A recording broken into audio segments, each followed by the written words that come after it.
tahan terhadap ancaman ataupun serangan. Nah, gimana caranya, si persiapan ini sistemnya bisa lebih kuat. Kemudian di sini juga, kita membuat planning ya. Nah, di sini, apa saja sih yang dibutuhkan untuk memperkuat, keamanan sistem kita. Lalu yang kedua ada detection dan analisis. Nah, di sini detection itu maksudnya, memastikan bahwa insiden yang terjadi itu valid. Jadi betul-betul terjadi ya. Kemudian bisa dianalisis untuk memastikan dampaknya. Nah, jadi yang pertama itu terdeteksi bahwa terjadinya insiden, kemudian dampaknya itu seperti apa. Nah, kemarin kita sudah bahas ya, kontrol dari security. Yang pertama kita bisa melihat di identifikasi, di monitor, kemudian dianalisa dampaknya, kira-kira ini masuk ke prioritas yang harus didahulukan atau tidak. Kemudian ada standar, jadi ada tahapan-tahapannya ya, tindakannya itu seperti apa. Kemudian yang ketiga ada containment. Nah, di sini artinya sama seperti mitigasi ya, meminimalisir dampak. Contoh, misalkan kita tindakannya itu mengisolasi pada level jaringan. Kalau di network itu host yang terdampak atau kena serangan, itu kita hilangkan dulu dampaknya akibat dari insiden tersebut. Isolasi dulu ya kalau ada serangan, kita isolasi hingga dia pulih dulu. Kemudian yang tadi dulu ya, setelah containment itu ada recovery.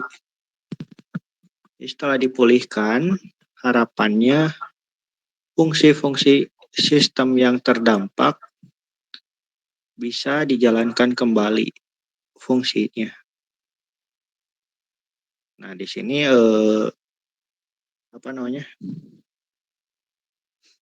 nyambung lagi ke preparation nantinya. Jadi kalau sudah melalui proses pemulihan, nah harapannya bisa dievaluasi agar jadi bahan persiapan. Jadi kalau misalkan terjadi insiden A misalkan, nah nanti persiapannya juga bisa lebih matang. Kemudian bisa kalau di sistem itu penanganannya secara otomatis bisa lebih cepat. Kemudian yang terakhir itu eradication. Setelah teridentifikasi adanya suatu insiden dan mitigasi mengurangi resikonya terhadap vulnerability ataupun celah yang sudah dieksploitasi. Jadi di eradication ini dia bisa mampu mengidentifikasi dan mengurangi resiko terhadap celah yang ada Nah, celahnya tersebut tentunya sudah dieksploitasi.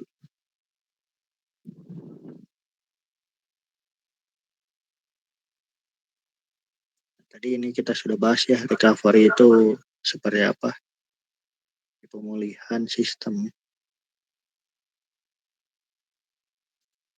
Kemudian ada namanya post incident activities. Nah, di sini tugasnya apa? Yaitu mengumpulkan bukti bahwa adanya terjadi tindakan yang merugikan dan melanggar hukum. Nah, ini yang perlu digarisbawahi itu selain merugikan bisa juga melanggar hukum. Kemudian jika ada insiden yang serupa tadi, maka secara otomatis akan cepat tertangani.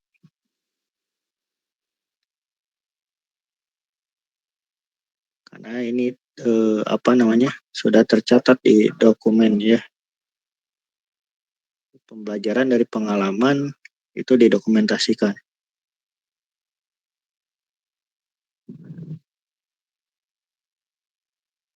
Nah, insiden respon ini kita harus membuat tim. Kalau di sini kan ada dua ya, komputer incident response team, kemudian yang kedua komputer security incident response team. Kalau ini namanya bebas ya, tapi tugasnya sama. Kemudian tanggung jawabnya apa? Nah, di sini tanggung jawab tim incident response yaitu yang pertama penentuan jangkauan kerusakan dari sebuah insiden. Nah, jangkauannya skalanya luas atau tidak nih. Kemudian yang kedua, apakah ada data atau informasi yang bocor?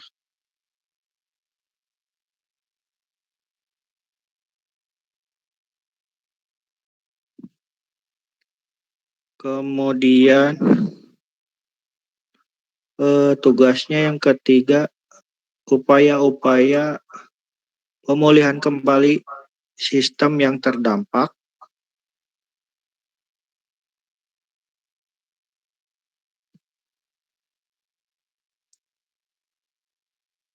Yang keempat,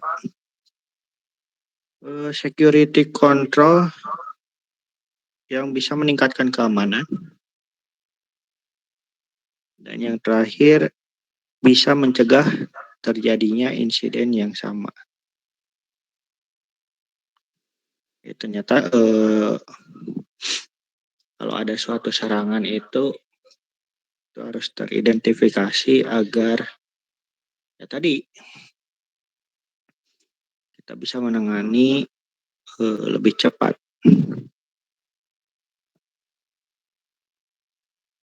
Setelah kita mempunyai tim ya dengan tugasnya yang tadi telah disebutkan, nah, siapa saja sih anggota dari tim tersebut? Ini ternyata tidak hanya tim IT, tetapi di sini juga ada tim dari hukum.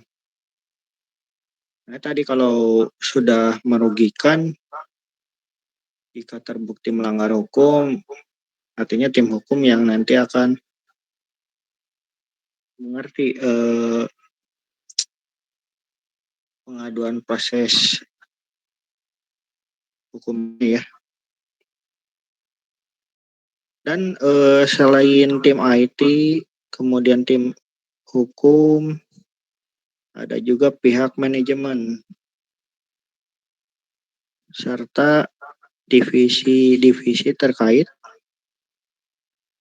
yang nantinya bisa mengkomunikasikan juga kepada publik ya.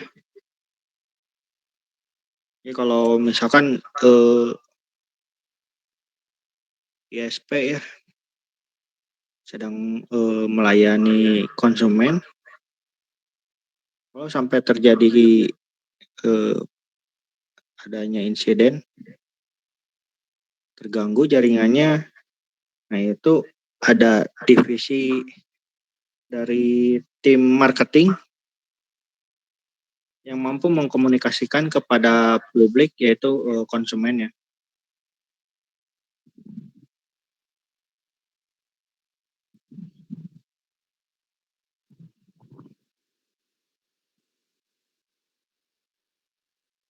Nah, mengapa demikian ya? Eh, Terlihatnya sangat serius dalam menangani insiden respon ini karena ada keberlanjutan dari bisnis. Ya, bisnis continuity itu apa sih? Jadi maksudnya di sini cara untuk memastikan bagaimana berjalannya proses pada organisasi selama terjadinya insiden. Jadi walaupun ada insiden yang terjadi, proses yang berjalan pada suatu sistem itu harus tetap berjalan karena sangat berdampak terhadap finansial. Tim sudah terbentuk, kemudian tadi tugasnya masing-masing. Tentunya kunci utamanya itu koordinasi ya antar seluruh anggota tim, itu dengan komunikasi. Nah, tidak lupa di sini ada plan ya, rencana. Yang pertama, kita tentukan siapa saja anggotanya, kemudian metode komunikasinya seperti apa, kemudian ada planning respon terhadap masalah. Selanjutnya ada prosedur keamanan kerja. Lalu ada pemberitahuan ya, notifikasi, tetapi dibarengi dengan triggernya. Dan yang terakhir, kalau sudah ada rencana planning, itu harus ditentukan kapan si plan tersebut dijalankan. Ya, sebetulnya kalau dijalankan itu dari awal sistem berjalan.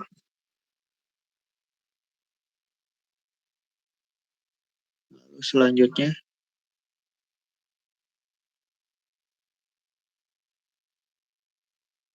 ada disaster recovery. Jadi kalau ada apa namanya? Kalau ini lebih besar daripada insiden ya. Karena disaster itu skalanya besar. Contoh, kalau di kehidupan sehari-hari, insiden ini berupa bencana alam. Beda ya kalau insidennya hanya menyerang sistem, itu tidak berdampak besar. Mungkin pada satu organisasi saja atau perusahaan. Nah, sedangkan kalau insiden yang ini disaster, ini berupa bencana alam. Ya, skalanya bisa berdampak, skalanya besar memang. Lalu bagaimana suatu organisasi atau perusahaan memulihkan keseluruhan sistem agar bisa beroperasi kembali.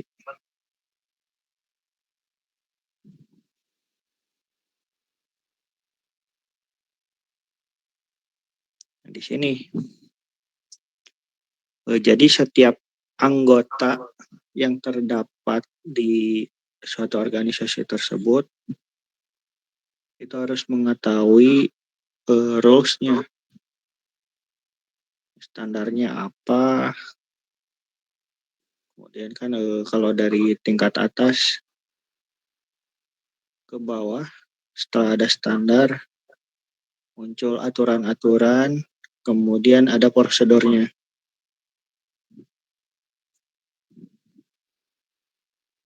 Kalau di sini hanya overview saja ya, planningnya seperti apa, belum lebih jauh, belum spesifik di sini. Kemudian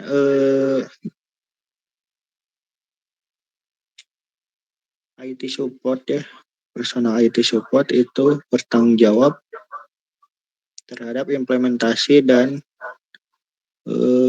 maintenance terhadap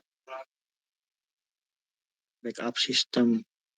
Ini emang paling amannya kalau aset yang kita jaga itu ada backupnya, sehingga kalau sampai terjadi apapun, misalkan data atau asetnya mengalami kerusakan, bahkan sampai hilang diambil, kalau ada backup itu aman. Menyerahkannya ke siapa? Kemarin kita sudah bahas bahwa bisa ditransfer kan ya ke pihak ketiga. Jadi kita menyerahkan backupnya itu ke pihak ketiga. Kemudian tadi sudah disebutkan untuk disaster recovery, setiap anggota itu harus mengetahui rules-nya. Apa saja nih tahapan-tahapan setiap individu itu mengatasi pemulihan dari sebuah sistem jika mengalami bencana.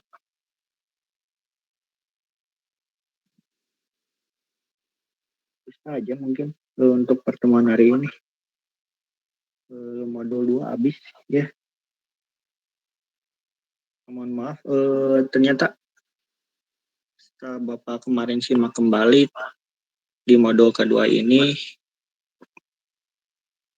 belum ada kuisnya ya. Mungkin bisa kita adakan lagi di pertemuan berikutnya, yaitu besok di jam yang sama. Baik, sampai di sini ada pertanyaan tidak?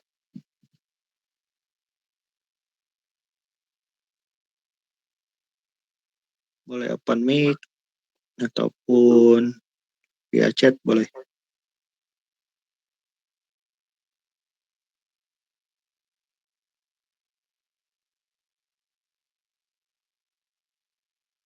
Gimana Fobi, ada pertanyaan?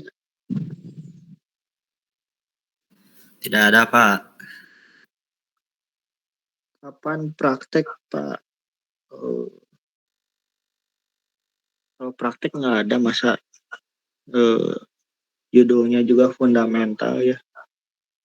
Bapaknya menyampaikan materi-materi, kemudian istilah-istilah yang utamanya, terminologi dari cyber security. Kalau praktek nggak ada, tapi nanti Bapak bisa perlihatkan apa namanya, sesi narasumbernya, mencontohkan bagaimana dari produk Microsoft itu mengimplementasikan keamanan. Karena kami pun ya, khususnya Bapak ya sama guru-guru yang lain, itu nggak bisa hands on kemarin. Karena terkendala di akun. Kalau Microsoft Azure aman, tetapi yang Microsoft 365 itu susah. Ada lagi pertanyaan?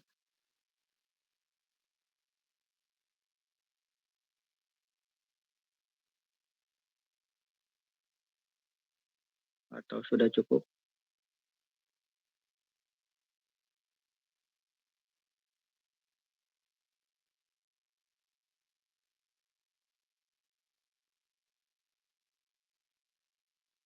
Ini Bapak mau memperlihatkan sedikit contoh soal dari LKS Cyber Security.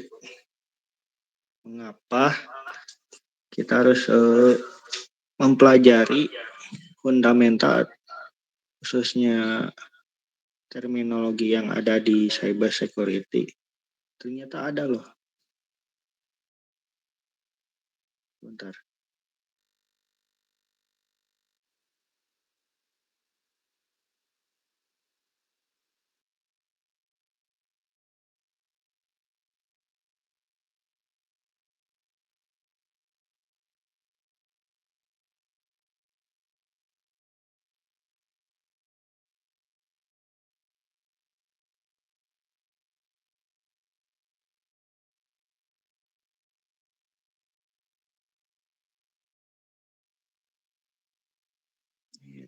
Salah.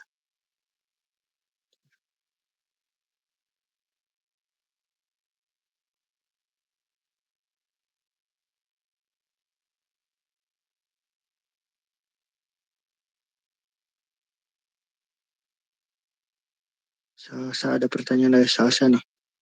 Bapak izin bertanya, kalau untuk materi hari ini, apakah ada penugasan atau tidak? Sama seperti sebelumnya, itu mandiri ya.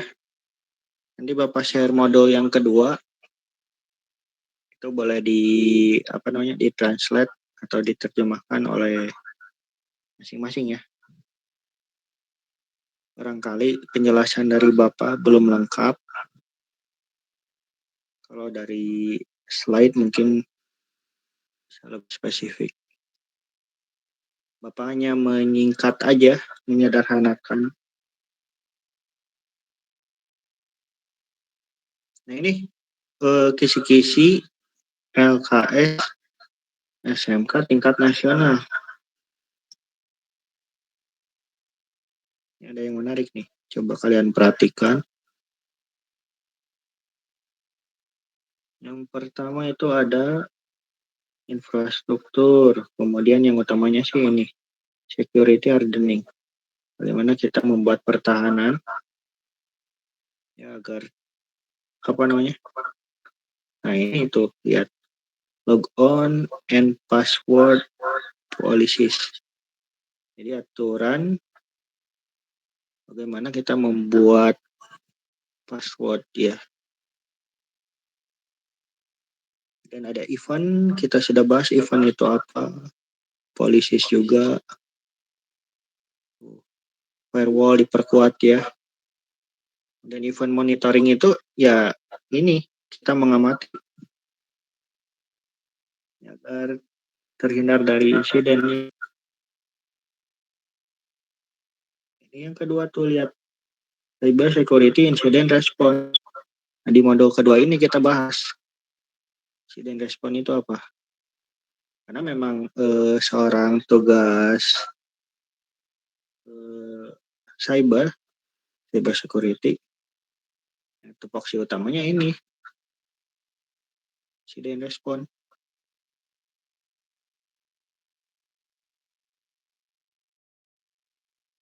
Task di server itu apa, kemudian web server ya, kemudian bisa mengamati celahnya itu dari mana, tadi repair atau recovery. Cuman nanti konfigurasinya itu kebanyakan pakai Linux. Ini enak kalau kalian sudah memahami terminologi atau istilah-istilah. Jadi kalian paham nanti kisi-kisi yang disampaikan oleh Dewan Juri.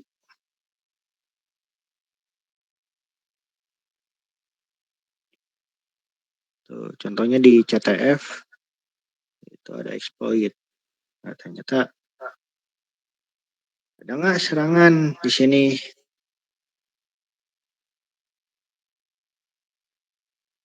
Cuman nanti deteksinya itu kita bisa memakai tools ya.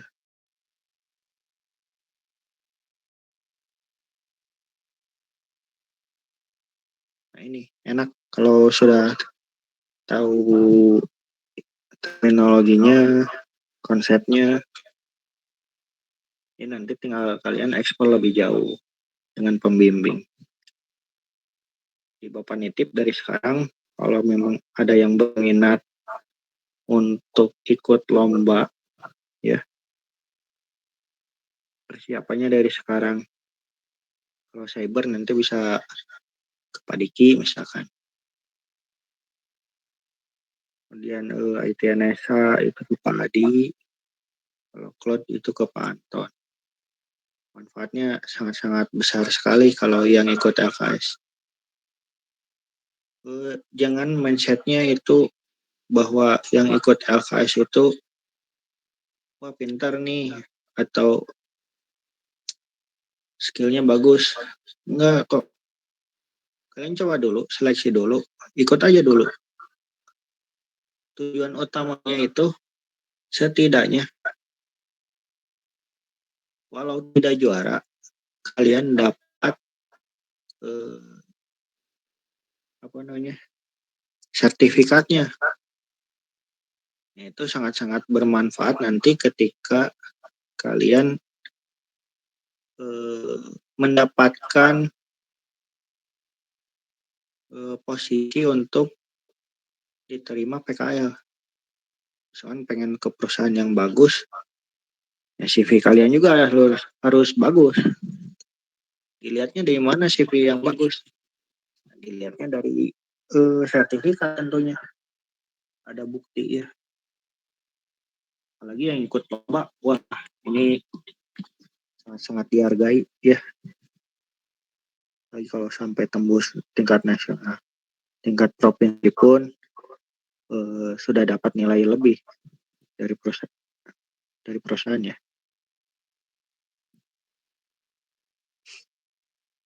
Oke, ada pertanyaan lagi nggak sebelum Bapak akhiri?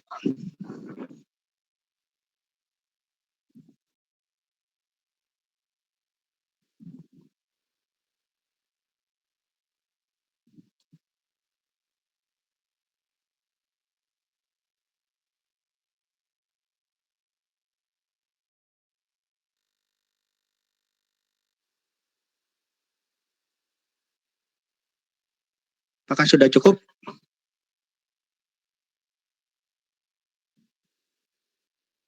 Yang lain gimana? Nggak ada suara nih.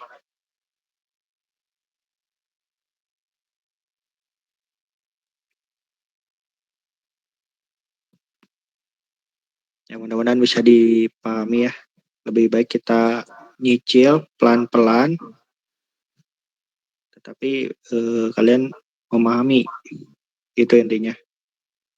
Daripada nanti Bapak jelasin capek-capek berjam-jam, lebih baik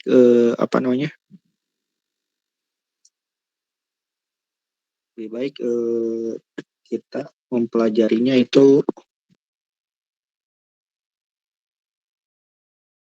sedikit tapi paham. Itu saja mungkin yang bisa Bapak sampaikan.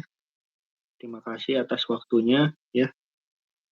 Mohon maaf apabila masih banyak kekurangan ataupun ada hal yang kurang dimengerti. Dari Bapak cukup sekian.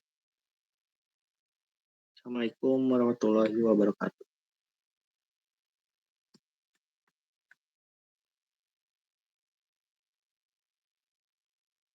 Ya damai, apa nih damai?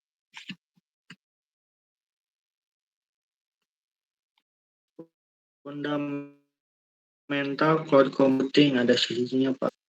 Enggak damai. Jadi untuk dengan Bapak itu hanya menjelaskan fundamental cyber security saja. Gitu damai.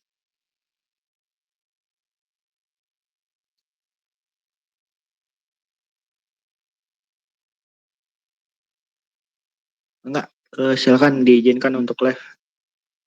Jangan lupa masa upload ke ini ya, ke YouTube. Makasih sebelumnya.